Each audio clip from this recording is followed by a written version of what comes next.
Hello dear friends, ടീച്ചറമ്മ സീരിയലിലേക്ക് എല്ലാവർക്കും സ്വാഗതം. നമ്മുടെ ടീച്ചറമ്മ ഇങ്ങനെ ഉണ്ണിയപ്പമൊക്കെ ഉണ്ടാക്കിയിട്ട് വെളിയിലിറങ്ങിയെന്ന് മോനെ വിളിക്കുമ്പോഴത്തേക്കിനും മഹേഷ് സ്കൂളിൽ കൊണ്ട് വിടാനായിട്ട് റെഡിയാവുന്നില്ല. കാരണം അവിടെ 2-3 കുട്ടികളുമായിട്ട് സല്ലപിക്കുകയാണ്. അങ്ങനെ റോഡിലിറങ്ങി വന്ന് നിൽക്കും കേട്ടോ. അതെ, കണ്ണാറ്റിങ്കരൊക്കെയുള്ള ബസ് പോയോ? അതാ ഇപ്പോൾ ഒന്ന് പോയതേ ഉള്ളൂ എന്ന് പറയാം. അയ്യോ എന്ന് പറഞ്ഞുകൊണ്ട് ടീച്ചർ പെട്ടെന്ന് റോഡിലേക്ക് ഇറങ്ങും കേട്ടോ. കാണുന്ന വണ്ടിക്കും സ്കൂട്ടറിനും എല്ലാത്തിനും കൈ നീട്ടും കേട്ടോ. പക്ഷെ ആരും നിർത്തത്തില്ലേ. അപ്പോഴത്തേക്കാണ് ആ വഴി നമ്മളുടെ ടീച്ചർ പഠിപ്പിച്ച ഒരു കുട്ടി, അതുപോലെ തന്നെ അവർ ഫാമിലി ആയിട്ട് വരുന്നത് കേട്ടോ. വളരെ കാലങ്ങൾക്ക് ശേഷം കാണിക്കുന്നതാണ്. ടീച്ചറിന് എന്നെ മനസ്സിലായില്ല. ഞാൻ 7Bയിലെ ശ്രീജിത്ത് SM. ശ്രീജിത്തെ എത്ര കാലമായി മോനെ കണ്ടിട്ട്? എത്ര നാളായി മോനെ കണ്ടിട്ട്? അപ്പോൾ ശ്രീജിത്ത് പറയുന്നുണ്ട്, ടീച്ചർക്ക് ഒരു മാറ്റവും ഇല്ല, ഞങ്ങൾക്കല്ലേ മാറ്റം എന്ന് പറഞ്ഞ് ഭാര്യയും കുട്ടീനെയൊക്കെ വെളിയിലോട്ട് നിർത്തുന്നുണ്ട്. മോളുടെ പേരെന്താ? അന്നേരം പറയും ശ്രീജ എന്ന് പറയുവേ. കൊള്ളാലോ, 2 പേരുടെ പേരും ശ്രീ എന്നാണല്ലോ തുടങ്ങുന്നത്. ശ്രീജെ, ഇത് എൻ്റെ ക്ലാസ് ടീച്ചർ സരസ്വതി അമ്മ, സരസ്വതി ടീച്ചറിനെ പറ്റിയിട്ട് ശ്രീജിത്ത് എപ്പോഴും പറയും എന്ന് പറയും കേട്ടോ. അപ്പം മോളോട് ചോദിക്കുക, മോളുടെ പേരെന്താ? സരസ്വതി SS എന്ന് പറയും കേട്ടോ. അപ്പോൾ ടീച്ചറിന് ഒത്തിരി സന്തോഷമാകുന്നുണ്ടേ. ടീച്ചറിൻ്റെ പേര് തന്നെയാണ് വെച്ചേക്കുന്നത്. ടീച്ചർ ഇല്ലായിരുന്നെങ്കിൽ അന്ന് ഞാൻ UP ക്ലാസ്സിൽ വെച്ചിട്ട് തന്നെ പഠനം നിർത്തിപ്പോയേനായിരുന്നു. മോളായതുകൊണ്ട് പേരിൻ്റെ കാര്യത്തിൽ ഒരു ഡൗട്ടും ഇല്ലായിരുന്നു. അല്ല, ടീച്ചർ നിന്ന് ക്ലാസ്സിൽ പോകണ്ടേ എന്നിങ്ങനെ ചോദിക്കും കേട്ടോ. പോകണം, എനിക്ക് വണ്ടി മിസ്സായി, അപ്പോൾ ഇങ്ങനെ നിൽക്കുകയാണ് എന്നിങ്ങനെ പറയും കേട്ടോ. അപ്പോഴത്തേക്കിനും പെട്ടെന്ന് തന്നെ ശ്രീജിത്ത് പറയും, ശ്രീജ നീ അങ്ങോട്ടേക്ക് ഇറങ്ങ്, എനിക്ക് ടീച്ചറിനെ കൊണ്ടേ ആക്കിയിട്ട് വരാമെന്ന് പറയും കേട്ടോ. അയ്യോ വേണ്ട. അപ്പോൾ ടീച്ചർ പറയും, അയ്യോ വേണ്ട, നിങ്ങൾ പൊയ്ക്കോ, ഞാൻ അങ്ങോട്ടേക്ക് വന്നോളാം എന്നൊക്കെ പറയും കേട്ടോ. ഇല്ല, ടീച്ചറിനെ കണ്ട സ്ഥിതിക്ക് ഇനിയിപ്പോൾ എനിക്ക് അങ്ങനെ ടീച്ചറിനെ വഴിയിൽ നിർത്തിയിട്ട് പോകാനായിട്ട് സാധിക്കുമോ? അപ്പോൾ നീ അങ്ങോട്ട് ഇറങ്ങ് ശ്രീജെ എന്ന് പറഞ്ഞിട്ട് സരസ്വതി ടീച്ചറിനെ വണ്ടിയിൽ കയറ്റി കൊണ്ടുപോവേ. അപ്പോഴത്തേക്കും നമ്മുടെ മേരി ടീച്ചർ അങ്ങോട്ടേക്ക് വന്നു കേട്ടോ. എടി, ഫസ്റ്റ് ബെൽ അടിച്ചപ്പോൾ തന്നെ നമ്മുടെ AO നമ്മുടെ അറ്റൻഡൻസ് ടീച്ചറെ അടുത്ത് കൊണ്ടുപോയി. ഇന്ന് സൈൻ ചെയ്യുന്നത് അങ്ങോട്ട് അടുത്ത് ചെന്നിട്ട് മതി എന്നാണ് പറഞ്ഞത്. എന്താണെങ്കിലും ലേറ്റ് ആയതിന് നീ ഉണ്ണിയപ്പം ചുട്ടതിൻ്റെ കഥ പറഞ്ഞാൽ മതി എന്ന് മേരിക്കുട്ടി പറയുന്നുണ്ട്. അപ്പം നമ്മുടെ AO ആരാന്നറിയേണ്ട പ്രിയപ്പെട്ട ഫ്രണ്ട്സ്, നമ്മുടെ ശരത്താണ് കേട്ടോ, നമ്മുടെ എല്ലാം പ്രിയങ്കരൻ. അപ്പോൾ അങ്ങനെ നീ വാ എന്നും പറഞ്ഞുകൊണ്ട് മേരിക്കുട്ടി ഉള്ളിലേക്ക് വിളിച്ചുകൊണ്ട് പോകും കേട്ടോ. അപ്പോൾ അവരെ അവിടെ നിന്ന് സംസാരിക്കുന്നുണ്ട് കേട്ടോ. ഇതാരാന്ന് ചോദിക്കുമ്പോഴത്തേക്കിനും ഇത് 4ാം ക്ലാസ്സിലെ 4Bയിൽ പഠിക്കുന്ന ആളാന്നൊക്കെ പറയുന്നുണ്ട് കേട്ടോ. അവർ സംസാരിക്കുവാണേ. അപ്പോഴത്തേക്കിനാണ് ഇവരിങ്ങോട്ടേക്ക് ഉള്ളിലേക്ക് കടന്നു വരുന്നത്. അസംബ്ലിയും കഴിഞ്ഞിട്ടാണോ ടീച്ചർ സ്കൂളിലെത്തുന്നത്? സീനിയർ ടീച്ചേഴ്സ് തന്നെ ഇങ്ങനെയായെന്നാൽ ബാക്കിയുള്ളവർ എന്ത് ചെയ്യും എന്നിങ്ങനെ ശരത്ത് ചോദിക്കുന്നുണ്ട്. ഈ പരിപാടി എൻ്റെ സബ് ജില്ലയിൽ നടക്കത്തില്ല, ഇത് എനിക്ക് റിപ്പോർട്ട് ചെയ്യേണ്ടി വരും എന്നിങ്ങനെ ശരത്ത് പറയുന്നുണ്ട്. ശമ്പളം വാങ്ങാനുള്ള വകുപ്പായിട്ട് മാത്രം ടീച്ചിങ്ങിനെ കാണരുത്, കുട്ടികളുടെ ഭാവിയുടെ കാര്യമാണ് എന്നിങ്ങനെ പറയുവേ. അന്നത്തേക്കിനും കൂടെ നിൽക്കുന്ന ആൾ പറയും, സരസ്വതി ടീച്ചർ വളരെ സിൻസിയർ ആയിട്ടുള്ള ആളാണ്. അല്ല, അപ്പോൾ ബാക്കി എല്ലാവരും സിൻസിയർ അല്ലേ? അല്ല, ബാക്കി എല്ലാവരും എഫിഷ്യൻ്റാണ്. അത് ശരിയാ, അസംബ്ലിങ് കഴിഞ്ഞിട്ട് സ്കൂളിൽ വരുന്നതല്ലേ ടീച്ചറിൻ്റെ എഫിഷ്യൻസി എന്ന് AO പറയുന്നുണ്ട്. അതൊക്കെ എനിക്ക് മനസ്സിലായി. ടീച്ചറിൻ്റെ ഇപ്പോഴത്തെ ക്ലാസ് എവിടെയാണെന്ന് പറഞ്ഞാൽ 4ാം ക്ലാസ്. സബ്ജക്റ്റ് ഏതാ? മലയാളം. ടീച്ചിങ് നോട്ട് എവിടെ? സരസ്വതി ടീച്ചർ എല്ലാ ദിവസവും ടീച്ചിങ് നോട്ട് ഇനീഷ്യൽ ചെയ്യാറുണ്ട് എന്ന് പറയുന്നുണ്ട്. നോട്ടൊക്കെ ഏത് പിള്ളേർക്കും എഴുതി വെക്കാം, ക്ലാസ്സിലാണ് കാര്യം എന്നിങ്ങനെ AO പറയുന്നുണ്ട്. എനിക്ക് ടീച്ചറിൻ്റെ ക്ലാസ് ഒന്ന് കാണണം. വൈകിയതിൽ ടീച്ചറിന് ഹാഫ് ഡേ ഞാൻ മാർക്ക് വെച്ചിട്ടുണ്ട്, ഇനി ഇത് ആവർത്തിക്കരുത്. അപ്പോൾ ഇല്ല സാർ എന്ന് നമ്മുടെ സരസ്വതി ടീച്ചർ പറയുന്നുണ്ട്. അപ്പോഴത്തേക്കിനെ ഇന്നൊരു ടീച്ചർ അവിടേക്ക് വന്നിട്ട് ഇതൊക്കെ ഒന്ന് കളിയാക്കിയൊക്കെ പറയുന്നുണ്ട്. വലിയ ആളാവാൻ വേണ്ടിയിട്ടാണ് സരസ്വതി ടീച്ചർ ടീച്ചിങ് നോട്ട് കൊടുത്തത്, പക്ഷേ ചമ്മിപ്പോയെന്ന് പറയുവേ. ഇവർക്ക് എന്താ സരസ്വതി ടീച്ചറിനോട് ഇത്ര കുശുമ്പ് എന്നിങ്ങനെ പറയുന്നുണ്ട് മറ്റൊരു ടീച്ചർ. പിന്നീട് കാണിക്കുന്ന നമ്മുടെ സരസ്വതി ടീച്ചർ ക്ലാസ് എടുക്കുക കേട്ടോ. ഈ വെള്ളിയിൽ നിന്നു ചെമ്മീ പൂക്കൾ എന്ന് പറഞ്ഞിട്ട് നല്ല മനോഹരമായ ഗാനത്തോടു കൂടി പദ്യം ചൊല്ലൽ പഠിപ്പിക്കുകയാണ്. അപ്പം നമ്മുടെ AO ആയിട്ടുള്ള ശരത്ത് ഇങ്ങനെ കേട്ടിരിക്കുക കേട്ടോ. സരസ്വതി ടീച്ചർ പാടുന്നുണ്ട്, അതിനോടൊപ്പം തന്നെ കൊച്ചു കുട്ടികളുടെ പാട്ടും. ഒരു ലയം കേട്ടിട്ട് നമ്മുടെ AOയ്ക്ക് ഒരുപാട് സന്തോഷമാവുകയാണ് കേട്ടോ. ഇങ്ങനെ AO അവിടുന്ന് നോക്കുന്നതെല്ലാം മാറ്റി വെച്ചിട്ട് എണീച്ച് ചെന്നിരുന്ന് ക്ലാസ്സിൽ സരസ്വതി ടീച്ചറിൻ്റെ ക്ലാസ്സിൽ കയറിയിരുന്ന് അവരോടൊപ്പം കളിക്കുന്നതും ആട്ടവും പാട്ടവും എല്ലാം കാണുവാണ് കേട്ടോ. അങ്ങനെ നമ്മുടെ AOയും ക്ലാസ്സിലെത്തി പാട്ടുകളെല്ലാം കണ്ടുകൊണ്ടിരുന്ന് കഴിയുമ്പോഴത്തേക്കും ഇനി നമുക്കിത് റോൾ പ്ലേ ആയിട്ട് അവതരിപ്പിച്ചാലോ എന്ന് പറഞ്ഞ് കുട്ടികളെല്ലാം നിർത്തി ക്ലാസ്സിൽ മൊത്തത്തിൽ പാട്ടും അങ്ങനെ കളികളും ഒക്കെ ആയിട്ട് അന്നത്തെ ആ പീരീഡ് പോയത് അറിഞ്ഞിട്ടില്ലേ. പിന്നീട് കാണിക്കും നമ്മുടെ AO പോകാനായിട്ട് ഇറങ്ങുമോ കേട്ടോ. അപ്പോൾ സാറിന് നേരെ ഓഫീസിലോട്ടാണോ ചെക്കില്ല, എനിക്ക് വേറെ 2 സ്ഥലത്തും കൂടെ പോകാനുണ്ടെന്ന് പറയും കേട്ടോ. അപ്പോഴത്തേക്കും നമ്മുടെ സരസ്വതി ടീച്ചർ അങ്ങോട്ടേക്ക് എത്തുന്നുണ്ട്. സരസ്വതി ടീച്ചർ സൂപ്പറായിരുന്നു, ക്ലാസ് എനിക്ക് ഒരുപാട് ഇഷ്ടപ്പെട്ടു എന്നൊക്കെ പറയും കേട്ടോ. ഒരുപാട് എൻഗേജിങ് ആയിരുന്നു. ചിലർ ജനിച്ചത് തന്നെ ടീച്ചർ ആവാനായിരുന്നു എന്ന് ചിലരുടെ ക്ലാസ് കേട്ടാൽ തോന്നുമെന്നിങ്ങനെ ശരത്ത് പറയുന്നുണ്ട്. ഞാൻ സാധാരണ അങ്ങനെ ഓപ്പണായിട്ട് പറയുന്നതല്ല, പക്ഷേ ഒരുപാട് ഇഷ്ടമായി. എന്താണെങ്കിലും രാവിലത്തെ ആ കല്ലുകടി അങ്ങ് പോയി. പക്ഷേ ഇത് വൈകി വരാനുള്ള ലൈസൻസായി കൂട്ടരുത് എന്ന് പറയും. അപ്പോൾ കൂടെയുള്ള ആൾ പറയും, ഇതിപ്പോൾ കുറച്ച് നാളുകളായിട്ട് വീട്ടിലെ കുറച്ച് പ്രശ്നങ്ങൾ കാരണം എന്ന് പറയുവേ. ആ പ്രശ്നങ്ങളാണല്ലോ നമുക്ക് മറ്റുള്ള കാര്യങ്ങളിലേക്കൊക്കെ ശ്രദ്ധ തിരിപ്പിക്കുന്നത്. പക്ഷേ ഇത് കുട്ടികളുടെ കാര്യമാണ്, അതുകൊണ്ട് അത് നമുക്ക് മാറ്റി വയ്ക്കാനായിട്ട് സാധിക്കത്തില്ല. ഒരിക്കലും നമ്മുടെ പേഴ്സണൽ മാറ്റേഴ്സ് കുട്ടികളെ ബാധിക്കാൻ പാടില്ല.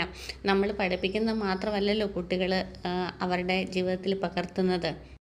നമ്മളുടെ ഓരോ പ്രവൃത്തികളും അവർ ശ്രദ്ധിക്കും, ഇൻസ്പയർഡ് ആവും. അതുകൊണ്ട് സ്കൂളിൽ ആരും ലേറ്റ് ആവരുത്. ഇല്ല സാർ, ഇല്ല സാർ എന്ന് പറയുന്നുള്ളൂ കേട്ടോ. സരസ്വതി ടീച്ചർ, ഓ സാർ, ഇല്ല സാർ, ഒരിക്കലും ഇല്ല സാർ, സോറി സാർ എന്നൊക്കെ പറയുന്നുണ്ട്. അവിടുന്ന് പോയതിന് ശേഷം വീണ്ടും നമ്മുടെ ടീച്ചർമാരെല്ലാവരും കുശുശിക്കുന്നുണ്ട് കേട്ടോ. സരസ്വതി ടീച്ചറെ തലേന്ന് സൂക്ഷിച്ചു, അപ്പുറത്ത് ബോംബ് വെക്കുന്നുണ്ട് കേട്ടോ.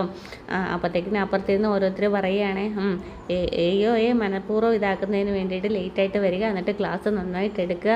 ഞാനും ക്ലാസ് നന്നായിട്ട് എടുക്കുന്നതാണ്, പക്ഷേ സാറ് ശ്രദ്ധിച്ചില്ല എന്നൊക്കെ പറഞ്ഞുകൊണ്ട് ബോംബ് പൊട്ടിക്കുന്നുണ്ട്.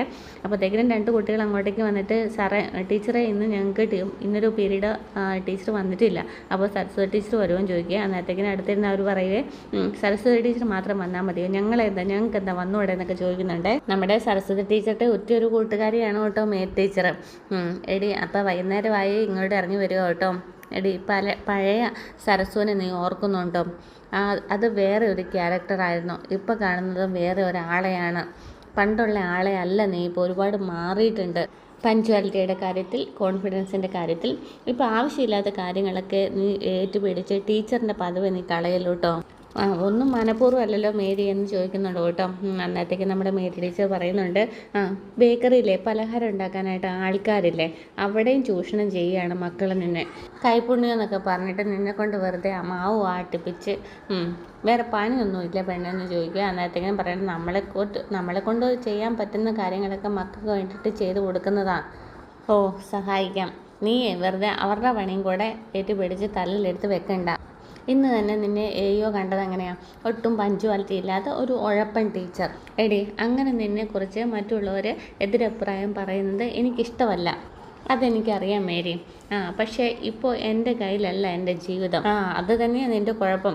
നീ ഒറ്റയ്ക്ക് 3 കുട്ടികളെയും വളർത്താൻ ശ്രമിക്കുന്നതിൻ്റെ വിങ്ങൽ എത്രയുണ്ടെന്ന് കുട്ടികളും കൂടി അറിയണ്ടേ. എടി, 6 മാസം ആ കുഞ്ഞിന് പ്രായമുള്ളപ്പോൾ നിന്നെ ആ പട്ടാളക്കാരൻ കളഞ്ഞിട്ട് പോയതല്ലേ. എടി, മക്കൾക്ക് വേണ്ടിയിട്ട് ഇത്ര നാൾ നീ ജീവിച്ചു, ഇനി ആ ഭാരം ചുമക്കാൻ നിൽക്കണ്ട. ആ പശുവിനെയൊക്കെ നോക്കാൻ നിനക്ക് ഇതിനിടയ്ക്ക് പറ്റുന്നതാണോ? ആവശ്യത്തിന് പാല് നിനക്ക് ആ സൊസൈറ്റിയിൽ നിന്ന് മേടിച്ചൂടെ? പക്ഷേ പാലിന് വേണ്ടിയിട്ടല്ലല്ലോ, പാറു എനിക്ക് വീട്ടിലെ ഒരാളെ പോലെയല്ലേ. പെണ്ണെ, നീ വെറുതെ അനാവശ്യ കാര്യങ്ങളെല്ലാം ചെയ്ത് ഒരുപാട് ടെൻഷൻസ് ഒന്നും തലയിൽ ഏറ്റെടുത്ത് വെക്കാനായിട്ട് നോക്കരുത് കേട്ടോ. എടി, നിനക്ക് വല്ല അറ്റാക്കും വരുമെടി. മേരി കരയുന്നു, എന്തു പറഞ്ഞെന്നാലും. അപ്പോഴത്തേക്കിനും ഒരു കോള് വരും കേട്ടോ. അത് കണ്ടിട്ട് ഇങ്ങനെ ഭയക്കുന്നുണ്ട്. അന്നേരത്തേക്കിനും മേരി അടുത്ത് നിൽക്കുന്നുണ്ടല്ലോ, അപ്പോൾ ആ മേരിയുടെ അടുത്ത് നിന്ന് മാറിപ്പോകുന്നുണ്ട്. എന്നിട്ട് 2 മിനിറ്റ് കഴിഞ്ഞപ്പോഴത്തേക്കിനും കോള് കട്ടാകുമ്പോഴത്തേക്കിനും ഒരു ആശ്വാസം വിടുന്നുണ്ട്. പിന്നീട് കാണിക്കുന്നത് പിറ്റേ ദിവസം വെളുപ്പിനെയാണ്. പതിവ് പോലെ രാവിലെ എണീറ്റ് കുളിക്കുന്നതിൻ്റെ ആ ഒരു ഇതൊക്കെ കാണിക്കുന്നുണ്ട് കേട്ടോ. അതിനുശേഷം നമ്മുടെ വീണയായിട്ട് സ്കൂളിലോട്ട് പോവുകയാണേ. പിന്നെ നമ്മുടെ വീണയുടെ അടുത്ത് ഇന്നലത്തെ വിശേഷങ്ങളൊക്കെ പറയായിരുന്നു കേട്ടോ. വന്നതും ലേറ്റ് ആയതും ആദ്യം ഫയർ ചെയ്തതും പിന്നെ ക്ലാസ് കണ്ടിട്ട് ഇഷ്ടപ്പെട്ടതും ഒക്കെ പറഞ്ഞിരുന്ന് ചിരിക്കുന്നുണ്ട് കേട്ടോ.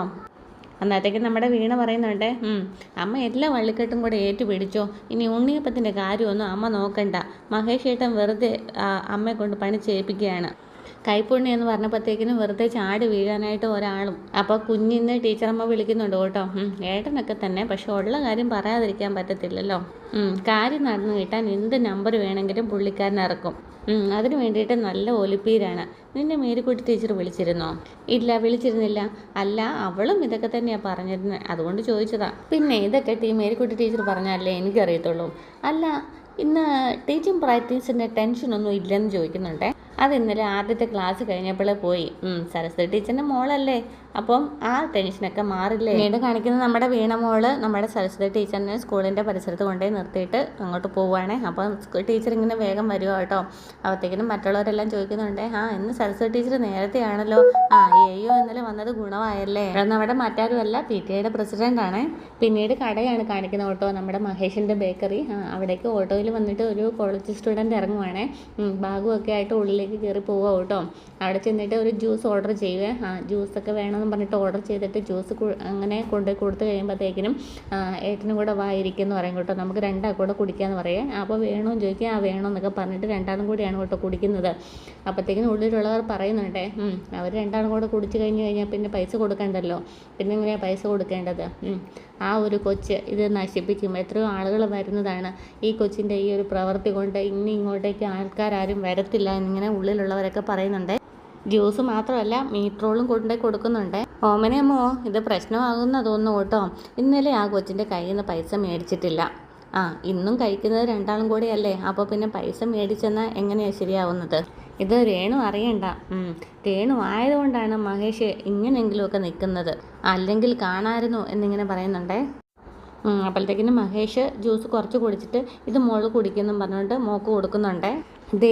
ഞാൻ വീട്ടിലുള്ള നേരം വാട്സപ്പിൽ മെസ്സേജ് ഒന്നും അയക്കല്ലേ എന്നിങ്ങനെ മോളോട് പറയുന്നുണ്ടേ. രേണു മിക്കപ്പോഴും ഫോൺ എടുത്ത് പരിശോധിക്കും. അവളില്ലാത്തപ്പം ഞാൻ മെസ്സേജ് വിടാം. അപ്പോഴത്തേക്കിനും ഒരാൾ അവിടെ ഫോൺ വിളിച്ചുകൊണ്ട്, മോളെ ഞാനിവിടെ ബേക്കറിൽ എത്തിയതേ ഉള്ളേ, ഞാനിവിടെ ചോദിക്കട്ടെ എന്ന് പറഞ്ഞുകൊണ്ട് ഒരാൾ വരുന്നുണ്ട് കേട്ടോ. അപ്പം അണ്ണാന്ന് വിളിക്കുന്നുണ്ട്. മഹേഷ് ആ പെണ്ണുമായിട്ട് സംസാരിക്കുന്നതിൻ്റെ ഇടയിൽ നമ്മുടെ കസ്റ്റമർ കിൻഡർ ജോയ് ഉണ്ടോ എന്ന് ചോദിക്കുമ്പോഴത്തേക്കും കിൻഡർ ജോയ് ഇല്ലെന്ന് പറഞ്ഞുകൊണ്ട് പറഞ്ഞു വിടുന്നുണ്ട്. അപ്പം നമ്മുടെ കസ്റ്റമർ പറഞ്ഞുകൊണ്ട് പോവുകയാണ്, മോളെ ഇവിടെ ഇല്ല എന്ന്. അങ്ങനെ അടുത്ത കടയിൽ നോക്കാം എന്ന് പറഞ്ഞുകൊണ്ട് കസ്റ്റമർ പോകുന്നത് ഉള്ളിലുള്ള പണിക്കാർ കേൾക്കുന്നുണ്ട് കേട്ടോ. എന്നിട്ട് അവർ പറയുന്നുണ്ടേ, ആ പെണ്ണുള്ളപ്പോൾ കടയിൽ ഒരാൾ കയറുന്നതും അവന് ഇഷ്ടമല്ല. ടീച്ചറിൻ്റെ ഉണ്ണിയപ്പത്തിൻ്റെ പച്ചയിലാണ് കുറച്ച് സ്ഥിരക്കാർ ഇവിടെ ഉള്ളത്. ഇവൻ ഇതെല്ലാം നശിപ്പിക്കും, പാവം ടീച്ചർ. പിന്നീട് നമ്മുടെ ക്ലാസ് റൂമാണ് കാണിക്കുന്നത് കേട്ടോ. കുട്ടികളെല്ലാവരും നിന്ന് പാട്ടും ഡാൻസും ഒക്കെ ആയിട്ട് നിന്ന് കളിച്ചുകൊണ്ടിരിക്കുമ്പോഴത്തേക്കിനും ടീച്ചർ വന്നു പറഞ്ഞ് എല്ലാവരും അടങ്ങി ക്ലാസ്സിൽ ബെഞ്ചിലൊക്കെ കയറിയിരിക്കുവാണ്. എന്നിട്ട് ടീച്ചർ വന്നതിന് ശേഷം അറ്റൻഡൻസ് വിളിക്കാൻ തുടങ്ങും കേട്ടോ. Abhijith NV present teacher, Abhilash NV present teacher, Parvathy, Vidya PV, Praseetha എന്നും പറഞ്ഞ് ഇങ്ങനെ നമ്പർ ഇങ്ങനെ വിളിച്ചുകൊണ്ടിരിക്കും കേട്ടോ. അപ്പോഴത്തേക്കിനും നമ്മുടെ വിദ്യ ഇങ്ങനെ വിളിക്കുമ്പോഴത്തേക്കിനും വിദ്യ എവിടെയും ചോദിക്കുക. അപ്പോൾ വിദ്യ പ്രസൻറ്റ് പറയുന്നില്ല കേട്ടോ. അപ്പോൾ ഒരു കുട്ടി എണീച്ചിട്ട് പറയുന്നുണ്ട്, വിദ്യയുടെ ബാഗ് ഇവിടെ ഇരിപ്പുണ്ട്, വിദ്യേനെ കാണുന്നില്ലെന്ന് പറയുവേ. അപ്പോൾ ടീച്ചർ ചോദിക്കുക, ആരും കണ്ടില്ലെന്ന് ചോദിക്കുമ്പോഴത്തേക്കിനും മനു കണ്ടു എന്നൊക്കെ പറയും കേട്ടോ. ഞാനിവിടെ വന്നപ്പോഴത്തേക്കിനും ബാഗ് വെച്ചിട്ട് പോയതാണ്, പിന്നീട് കണ്ടിട്ടില്ലെന്ന് പറയുവേ. അപ്പോഴത്തേക്കിനും പ്രശ്നം രൂക്ഷമാവുകയാണേ. ആരും കണ്ടവരാരും ഇല്ലേ. അപ്പോഴത്തേക്കിനും ടീച്ചർ അവിടെ ബാക്കിയുള്ളവരുടെ എല്ലാവരുടെയും അടുത്ത് പറയുന്നുണ്ട് കേട്ടോ, വിദ്യനെ കാണുന്നില്ല എന്ന് പറഞ്ഞിട്ട് സ്കൂൾ മുഴുവൻ അരിച്ച് തപ്പുന്നുണ്ട് കേട്ടോ. എല്ലാ ഭാഗങ്ങളിലും. എന്നിട്ട് വഴിയോരത്തുള്ള കടകളിലും എല്ലാം ചെന്ന് ചോദിക്കുന്നുണ്ട്. പക്ഷേ വിദ്യനെ കാണുന്നില്ല, ബാഗ് മാത്രമേ ഉള്ളേ.